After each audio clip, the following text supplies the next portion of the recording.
बच्चों, कल बहुत सारे बच्चों का कमेंट आया कि सर मैंने आरटी का एग्जाम नहीं देना चाहता क्योंकि मेरी मार्कशीट पे पास लिखा हुआ है।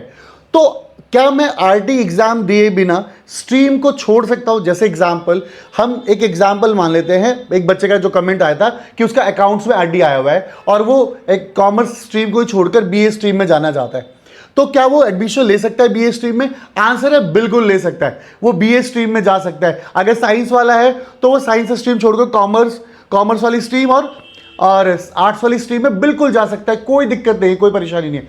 बट यहां पर एक प्रॉब्लम आती है, अगर बाई चांस आरडी लगी रह गई मार्कशीट में, एडमिशन मिल गया आपको, बट कुछ कॉलेजेस, एक बहुत बड़ा रिस्क क्या है कि अगर आप गवर्नमेंट जॉब्स में जा रहे हैं या कभी बैंकिंग सेक्टर्स में जाते हैं तो आपकी जो वो मार्कशीट है उसमें क्या होगा कि वो आरडी लगने की वजह से आपको फ्यूचर में प्रॉब्लम आ सकता है। तो इसीलिए सबसे इंपॉर्टेंट चीज क्या है कि आप एडमिशन मिल रहा है, एडमिशन ले लीजिए, बिल्कुल मिल सकता है एडमिशन। स्ट्रीम छोड़कर आप एडमिशन लेना चाहते हैं, बिल्कुल मिल जाएगा।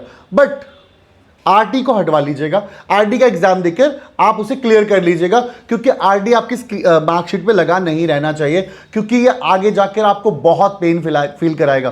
बट आरडी लगने के बाद आपने दूसरी स्ट्रीम में भी गए तो भी बहुत सारी प्रॉब्लम्स आ सकती है। कैसे बेटा कि अगर कुछ कॉलेजेस के क्राइटेरियाज होते हैं कि नहीं, हमें तो सारे के सारे सब्जेक्ट में क्लियर चाहिए, तो इस तरीके से आरटी को हटवाना मेरी नज़र में बहुत इंपॉर्टेंट है।